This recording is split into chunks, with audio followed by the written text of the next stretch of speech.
ബേസിൽ ഇങ്ങനെ കർണാട്ടിക് സംഗീതം പഠിക്കാൻ തുടങ്ങുന്ന കാര്യം പറയുന്നുണ്ട്. താഴത്തെ സാ തൊട്ട് മേളത്തെ സാ വരെ എത്തുന്നതിന്റെ ഒരു വലിയൊരു ലോങ് സ്റ്റോറി ഉണ്ടായിരുന്നില്ല. അതെ അതെ അതെ, തിരിച്ചു വരാൻ പറ്റിയില്ല.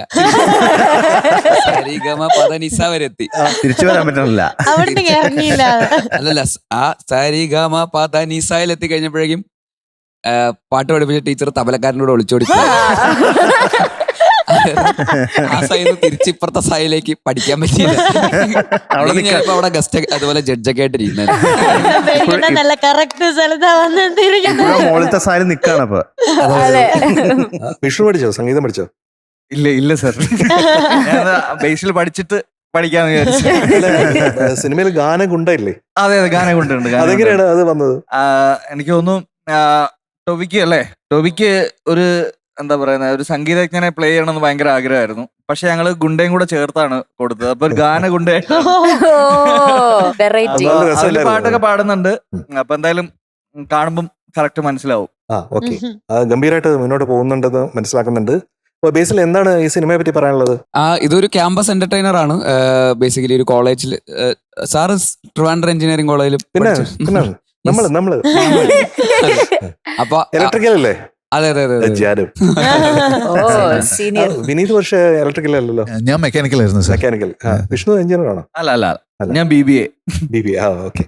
അപ്പൊ അവിടുത്തെ ധ്വനി എന്നൊക്കെ പറയുന്ന ഫെസ്റ്റ് ഒക്കെ ഇല്ലേ, CET, അങ്ങനത്തെ ധ്വനിയൊക്കെ പോലത്തെ ഒരു ഫെസ്റ്റ്, അതിൽ നിന്നൊക്കെ ഉണ്ടായ പോലത്തെ ഇൻസിഡൻസ് ഒക്കെ ആയിട്ട് ഒരു സിനിമയാണ് ബേസിക്കലി. അങ്ങനെ ഒരു കോളേജ് ഫെസ്റ്റും അതുമായിട്ട് ബന്ധപ്പെട്ടിട്ടുള്ള കുറച്ച് കോൺഫ്ലിക്റ്റുകളും അതിന്റെ ഇടയിൽ സംഗീതജ്ഞനായ ഒരു ഗുണ്ട വന്ന് കയറുന്നതും ഒക്കെ ആയിട്ടുള്ള ഒരു പ്രശ്നങ്ങളൊക്കെയാണ്. അപ്പൊ അതാണ് ടൊവിയുടെ ക്യാരക്ടർ ചെയ്യുന്നത്. ഞാൻ അവിടെ ഒരു സ്റ്റുഡന്റ് ആയിട്ടാണ് അഭിനയിക്കുന്നത്. അപ്പൊ അത്രയും കൊച്ചു പ്രായമാണ്.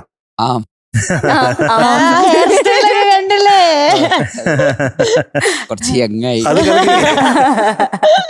രസമുണ്ടാവും തീർച്ചയായിട്ടും അല്ലേ? അപ്പൊ ബേസിക്കലി ഇപ്പൊ ഇതൊരു മ്യൂസിക് പ്രോഗ്രാമും കൂടെ ആയതുകൊണ്ട് മ്യൂസിക് ഭയങ്കരമായിട്ട് സെലിബ്രേറ്റ് ചെയ്യുന്ന ഒരു സിനിമയും കൂടെയാണ് ഇത്. അതിരടി എന്ന് പേരുണ്ടെങ്കിൽ പോലും സിനിമ കണ്ടവർക്കറിയാം മ്യൂസിക് ആണ് ഈ സിനിമയുടെ സോൾ എന്ന് പറയുന്നത്. അപ്പോ ലൈക് വില്ലനാണെങ്കിലും നായകനാണെങ്കിലും എല്ലാ ക്യാരക്ടേഴ്സിനും മ്യൂസിക്കിലാണ് ഇത് ഈ സിനിമ കണക്ട് ചെയ്തിരിക്കുന്നത്. ഇതിന്റെ ഒരു എൻ്റെ theme basic layer of cinema എന്ന് പറയുന്നത് മ്യൂസിക് ആണ്. അപ്പൊ അതാണ് ഈ സിനിമയുടെ ഒരു ഭയങ്കരമായിട്ടുള്ള ഒരു ഐഡന്റിറ്റി. വിഷ്ണു ആണ് മ്യൂസിക് അല്ലേ? അതെ അതെ അതെ, ഗംഭീരായിരിക്കും, സംശയമില്ലല്ലോ. ഷാൻ അഭിനയിച്ചിട്ടുണ്ട്. അതെ അതെ, ഷാനിക്ക ആസ് ആൻ ആക്ടർ. അപ്പൊ മ്യൂസിക് കമ്പോസേഴ്സിനൊക്കെ ആക്ട് ചെയ്യിപ്പിക്കുന്നുണ്ടല്ലേ? അപ്പോഴേ ഇവിടെ ഒരാളുണ്ട് കേട്ടോ അപ്പുറത്ത്, സുന്ദരൻ സുമുഖൻ, ഒരു രക്ഷ, ഭയങ്കര മിടുക്കനാ അഭിനയിക്കാൻ. സുശീലൻ സൽസ്വഭാവി കല്യാണാലോചന. അല്ല, എന്നെ ഓൾറെഡി എനിക്ക് ഓഫർ തന്നിരുന്നല്ലോ വിനീത്. അതെ അതെ. അല്ല, ഞാനൊരു പടത്തിന് മധുചേട്ടനെ വിളിച്ചിട്ടുണ്ടായിരുന്നു. പിന്നെ ഞാൻ തന്നെ പറഞ്ഞു മധുചേട്ടൻ വേണ്ട. അല്ല അങ്ങനെയല്ല, ഇച്ചിരി അതുകൊണ്ടല്ല അത് ഇച്ചിരി നെഗറ്റീവ് ഷെയ്ഡുള്ള ഒരു ക്യാരക്ടർ ആയിരുന്നു. കറക്റ്റ് ആയിരിക്കും. അല്ല, വിനീത് നോക്കിയപ്പോ അവിടെയൊക്കെ പോസ്റ്റർ ഞാൻ തൊഴുത് പിടിച്ചിരിക്കണ മറ്റേ പൊന്നാടയൊക്കെ മറ്റേ മേൽമുണ്ട കൊടുത്ത് അങ്ങനെ നിൽക്കുന്ന ഞാൻ വേറെ നെഗറ്റീവ് ഇതിലേക്ക് ആൾക്കാരുടെ ആ ഇമേജ് മൊത്തം മാറും എന്നുള്ള രീതിയിലാണ് പിന്നെ വിനീത് തന്നെ വേണ്ടാന്ന് വെച്ചത്. പക്ഷെ ഞാൻ റെഡി ആയിരുന്നു കേട്ടോ. അതെ, ഞാനായിട്ട് എന്നെ വിളിച്ച് മനുഷ്യനോട് പറഞ്ഞു, ഞാനായിട്ട് എന്നെ വിളിച്ച് ശരിക്കും വിനീത് ബേസിലിനെ കണ്ടെത്തിയതാണോ? ബേസിൽ വിനീതിനെ കണ്ടെത്തിയതാണോ? ബേസിൽ എന്നെ കണ്ടെത്തിയതാണ്. അതെങ്ങനെയായിരുന്നു അതിന്റെ കഥ? ബേസിയുടെ ഒരു ഷോർട്ട് ഫിലിം ഉണ്ടായിരുന്നു, പ്രിയംവദ എന്ന് പറഞ്ഞിട്ട്. ഫുൾ പേര് പറയണോ? പ്രിയംവദ കാതരയാണ്. കാതരയാണോ?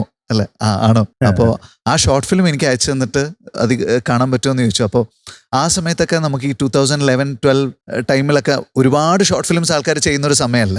അപ്പൊ ഇങ്ങനെ വന്നപ്പോൾ ഞാനിങ്ങനെ കണ്ടു നോക്കി, എനിക്ക് ഇഷ്ടപ്പെട്ടു. പിന്നെ ഞങ്ങൾ അങ്ങോട്ടും ഇങ്ങോട്ടും ചാറ്റ് ചെയ്തു. അപ്പൊ എന്നോട് പറഞ്ഞു AD ആവാൻ ആഗ്രഹം ഉണ്ടെന്നൊക്കെ പറഞ്ഞു. പിന്നെ ഞാൻ എന്റെ സിനിമ തുടങ്ങാറായപ്പോ ബേസിനെ വിളിച്ചു.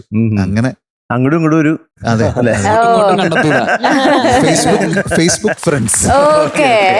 ബേസിൽ ഇൻഫോസിസിൽ വർക്ക് ചെയ്യുമ്പോഴാണോ ഇത് സംഭവിക്കുന്നത്? അതെ അതെ അതെ അതെ അതെ. തിരുവനന്തപുരത്ത് പഠിച്ചിട്ട് പിന്നെ ഇൻഫോസിസിൽ ജോലി ചെയ്തുകൊണ്ടിരിക്കുകയായിരുന്നു. അപ്പോഴാണ് ഇങ്ങനെ സിനിമ ആഗ്രഹമൊക്കെ ആയിട്ടൊരു, എന്നാ പിന്നെ എന്താ ചെയ്യേണ്ടതെന്ന് അറിയാതെ ഇങ്ങനെ നിൽക്കുമ്പോൾ എന്നാ പിന്നെ ഒരു ഷോർട്ട് ഫിലിം എടുത്ത് അങ്ങനെ എന്തെങ്കിലും ഒരു ശ്രമം നടത്തി നോക്കാം എന്ന് വിചാരിച്ച് ചെയ്തിട്ട് വെറുതെ ഒരു മെസ്സേജ് അയച്ചു നോക്കിയതാ ഫേസ്ബുക്കിൽ ഒരു. പക്ഷെ അത് കണ്ടു. വിനീതയുടെ ഫേസ്ബുക്കിൽ ആക്റ്റീവ് ആയിരുന്നു അല്ലേ? ആ സമയത്ത് ആക്റ്റീവ് ആയിരുന്നു. ടൊവിനോയും ബേസിലും അങ്ങോട്ടും ഇങ്ങോട്ടും പ്രൊഡ്യൂസേഴ്സ് ആയിട്ട് മാറി മാറി കളിക്കുകയാണല്ലേ? മരണമാസം പ്രൊഡ്യൂസ് ചെയ്ത് ടൊവിനോ ആണ്. ടൊവിനോ ആയിരുന്നു. അതിൽ നായകൻ ബേസിലാണ്. അതെ, അതെ. നേരെ തിരിഞ്ഞ് ഇതിപ്പോ രണ്ടുപേരും പ്രൊഡ്യൂസർ ഇപ്പൊ അല്ലേ? രണ്ടുപേരുണ്ട്, കോ പ്രൊഡ്യൂസറാണ്, രണ്ടുപേരും അഭിനയിക്കുന്നുണ്ട്. ഇതിൽ ടോവി ഫുൾ ലെങ്ത് തന്നെയാ, ത്രൂ ഔട്ട് ദ ഫിലിം ഉണ്ട്.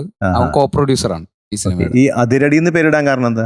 മറ്റേ അടിപൊളി എന്നൊക്കെ പറയുന്ന പോലെ അതിരടി ഇത്തിരി പടം എന്നൊക്കെ ഓ, okay. തമിഴില് കേൾക്കുന്ന പോലെ. അതിരടി okay. അതിര അടിയല്ല, ആ അടിയല്ല. അടിപൊളിയാണ്. നമ്മൾ തന്നെ പറയുവാണ് ഈ പടം അടിപൊളിയാണ്. അല്ല, അടിപൊളിയാണല്ലോ, സക്സസ്ഫുൾ ആയിട്ട് പോയിക്കൊണ്ടിരിക്കുകയാണല്ലോ എന്തായാലും.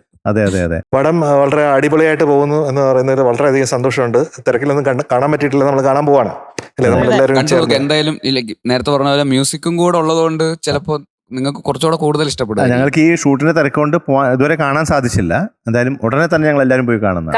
എനിക്കൊന്ന് സാറിനാണെങ്കിലും ആയിരിക്കാണെങ്കിലും മനുഷ്യനാണെങ്കിലും ഭയങ്കര റിലേറ്റ് ചെയ്യുന്ന സിനിമയായിരിക്കും. നമുക്ക് എല്ലാവർക്കും അനുഭവമുള്ള കുറെ ഇൻസിഡൻസ് ഈ സിനിമയിലുണ്ട്. കണക്ട് ചെയ്യാൻ പറ്റും അല്ലേ? ഭയങ്കരമായിട്ട് കണക്ട് ചെയ്യാൻ പറ്റും. ഞാൻ ഈ സബ്ജക്ട് ഫസ്റ്റ് ബേസ് എന്നോട് വന്ന് പറഞ്ഞപ്പോ ഇതേ സിറ്റുവേഷനിൽ കൂടെ നമ്മൾ പോയിട്ടുണ്ടല്ലോ എന്നാണ് ഞാൻ ആലോചിച്ചത്. ഇപ്പൊ കഴിഞ്ഞ ദിവസം കൂടെ ഭയങ്കര സിമിലർ ആയിട്ടുള്ള ഒരു സിറ്റുവേഷൻ ഞാൻ എന്നിട്ട് ഇതിന്റെ ഡയറക്ടറെ വിളിച്ചു പറയുകയും ചെയ്തു, അരുൺ. അപ്പൊ എനിക്ക് അങ്ങനെ ഒരു സിമിലർ സിറ്റുവേഷൻ ഈ പടത്തിലുള്ള പോലെ തന്നെ ഒരു ഇൻസിഡന്റ് നടന്നു. നമ്മളെല്ലാരും ഇത്തരം സാഹചര്യങ്ങളിൽ കൂടെ പോയിട്ട്, എസ്പെഷ്യലി മ്യൂസിക്കിലുള്ള ആൾക്കാര്. വിഷ്ണുവിന്റെ റോൾ എന്താ അതില്? വില്ലനാണോ? അല്ല അല്ല അല്ല അല്ല, ആദ്യമായി വടിവാളും തോക്കൊന്നും ഇല്ലാതെ. ഓ ശരി, ആദ്യമായിട്ട് നല്ല കുട്ടിയായിട്ട് അഭിനയിക്കുക. ഞാൻ ഇതില് ബേസിൽ ചെയ്യുന്ന ക്യാരക്ടറിന്റെ പേര് സാംകുട്ടി എന്നാണ്. എൽഡർ ബ്രദർ ആയിട്ട് അഭിനയിച്ചത് സാംബോയ്. സാംബോയുടെ ചേട്ടൻ Joseph. Okay okay okay okay.